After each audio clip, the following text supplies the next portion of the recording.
Good morning, good afternoon, and good evening, everybody. Thank you for tuning in to another Supatease video. We got another 10.1.5 PTR update, a truck ton of class changes, and finally some healer love for Solo Shuffle. And if you want to make sure that you're staying up to date with changes related to the game, tier lists, and entertaining educational content, smash that subscribe button. Your support is greatly appreciated in my long-term journey and goal of getting to 100,000 subscribers, and it is appreciated. But let's get started. We got a lot to talk about. So in this patch, we're going to see a lot of changes related to mana regeneration. For Balanced Druid, mana regeneration is now 1% per second, down from 1.3. This is going to be continuous for Feral Druids, for Guardian Druid. For Evoker, Scarlet Adaptation is going to store 40% more total power, and the amount of damage that Scarlet Adaptation adds to Living Flame now matches the amount stated in the tooltip for Devastation. This damage will still be amplified by Mastery Giant Killer based on the target's remaining health. For Augmentation, Evoker, and Devastation, more mana regeneration nerfs down to 1%. What they've been speaking about for mana regeneration for hybrids is that you've got a deep pool, but once you've spent it, it regens really slowly, seems to be the goal, which means no infinite healing for hybrids in PvP, which is going to be a pretty big change. Preservation Evoker, Vault of the Incarnate 2-step bonus has been adjusted. It's now going to increase reversion healing by 35% instead of increasing its critical healing chance by 25%. I don't know if that's a buff or a nerf. Someone that's good at math needs to tell me if that's a buff or a nerf. I want to say it's a buff, but maybe it's not. Arcane are getting a very interesting change. Now, I don't play a lot of Arcane Mage, so Arcane Mage let me know if this is a big deal, but it seems like a big deal to me. Arcane Barrage is going to be doing 6% more damage, and no, I'm not talking about the 6% more damage. It's going to no longer have a 3-second cooldown. So does that mean you can just spam Barrage for the snare and just get instant damage on the move? Because that seems like it could be good. But as I don't play a lot of Arcane Mage, so not 100% certain, but it pops off the page as being pretty good to me. Resonance now increases Arcane Barrage damage by 12% per target hit, down from 15%. So it's going to be doing a little bit less damage to like pad damage of pets and stuff like that. Arcane Explosion damage has been reduced by 6%, and Arcane Orb damage has been reduced by 6%. So a pretty hefty nerf to AoE, but maybe that's to compensate for the fact that you could maybe spam Barrage. We'll have to wait and see for PvE.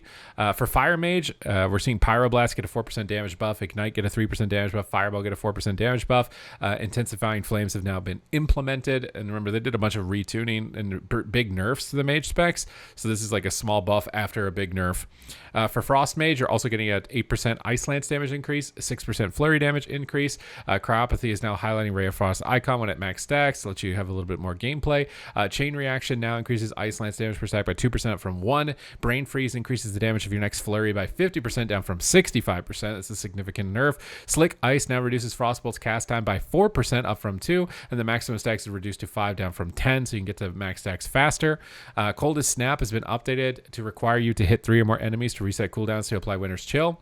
Coldest Snap was intended to be an impactful capstone to enhance Frost's AoE capabilities. However, it was also proven to be very strong as single target, which added unnecessary complexity to Frost rotation. When combined with the other updated reworked talents, we have opted to change its functionality slightly, so only getting its benefits when you are hitting 3 or more enemies. That's a big nerf for PvP. Because it can be very difficult to hit 3 or more targets, which means that talent might be dead in PvP. This change is not in this week's PTR deploy and will be in a future build. Ebon Bolt has been removed from the talent tree. Whoa. After some consideration, we decided to remove Ebon Bolt from the talent tree. In 10.1.5, Frost has seen a few talent updates to make existing abilities more viable in single target, which in turn increase the complexity of Frost. While some added complexity in the single target rotation could be a nice option, I felt like Ebon Bolt was tipping things a little too much in the wrong direction. This change is in this week's PTR deploy and will be in a future build. Now, I don't feel like you were really playing Ebon Bolt anyways up to this point, but the fact that it's completely gone from the game is definitely a big thing for mages. For Brewmaster, the following changes that have been made to press the advantage. Second charge of Keg Smash no longer consumed by bonus cast. Facepalm's value is now correctly reduced when triggered by bonus cast. For Windwalker Monk, Avarice the 2-step bonus now has a caster-only visual. Okay. For Holy Paladin, Light of the Dawn healing reduced by 18% was 10%. Tears Deliverance healing increased by 25%, down from 40, so some Holy Paladin nerfs. Blessed Focused increases the healing of Glimmer of Light by 25%. Awakening is now a 1-point talent. Awakening now stacks up to 12 times, was 10 and 20. Sanctified Wrath has moved to a choice node with Awakening. Aura of Mercy healing increased by 50%, so Aura of Mercy might be significant. This is just a passive healing aura. Aura of Mercy now increases its healing by by 50% while Aura Mastery is active, down from 100. So it's healing more all the time as opposed to only during the cooldown window, which is in line with what they spoke about wanting to do with Paladin, less impactful on the cooldowns and more healing outside of them, which should hopefully make you more competitive, at least when it comes to PvP. Merciful Auras, Blessing of Summer Seasons, and Awakening Sanctified Wrath have swapped locations. Glimmer of Light's damage increased by 700%. Oh, it's down from 850. So Glimmer of Light nerfs. Glimmer of Light healing also decreased by 40%. Beacon of Light transfers 25% of all healing, down from 30. And Beacon of Virtue can target 4 additional allies, up from 3. And Beacon of Virtue now costs 4% of your base mana, up from 2. We are increasing the target count of Beacon of Virtue and increasing its mana cost, with the goal of this spell being a way to trade mana efficiency for throughput. For protection, the same mana regeneration changes. It's 1% per second, down from 1.3. For Holy, they fix an issue for Holy Word Salvation to appear in the wrong spellbook. For Shadow, they fix an issue causing Halo to sometimes appear twice in the spellbook.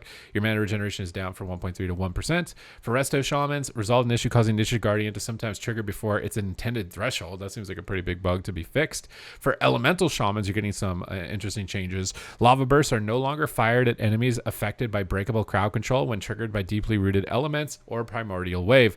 If the Shaman's primary target is in breakable crowd control when casting Lava Burst that triggers either Primordial Wave or deeply rooted elements, the additional Lava Burst will still fire. So, deliberate Lava Burst will break crowd control, but not deliberate ones won't. This likely will help you in things like Solo Shuffle to not accidentally break CCs that your partners have secured.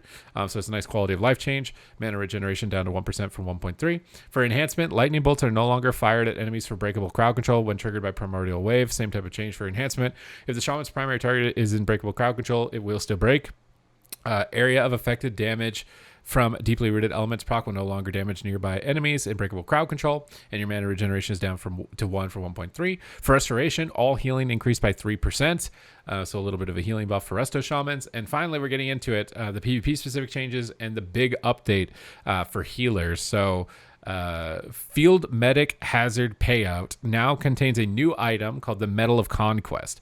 Medal of Conquest is a bind on account that awards 30 conquest on use. This thing better not have a cast time. This thing better not be really annoying to use. There's a bunch of items that they have introduced to PvP that go in your bags, like the Shadow Flame thingy bag crest, that take forever to click, forever to open, and you're just sitting there waiting for them to open. For 30 conquest, if I have to spend more than less than a millisecond opening this item, I'm going to be irritated.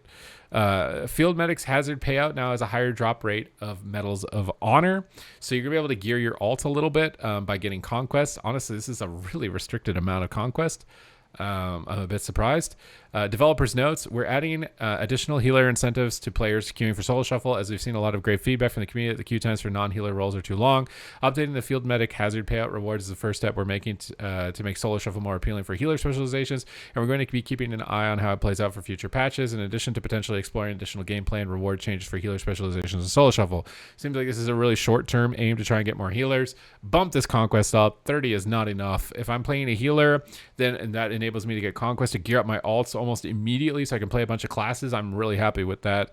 In the short term, I do think that there needs to be more, and it looks like in the future there will look to be more, but in the immediate present, 30 Conquest does not seem to be enough. And do not make this item really annoying to use, that it takes like 3 seconds to open it and click it and wait for it. Just immediately let me get 30 Conquest when I click it. I don't want an item that has a cast bar or anything. It's not RP, it's just annoying.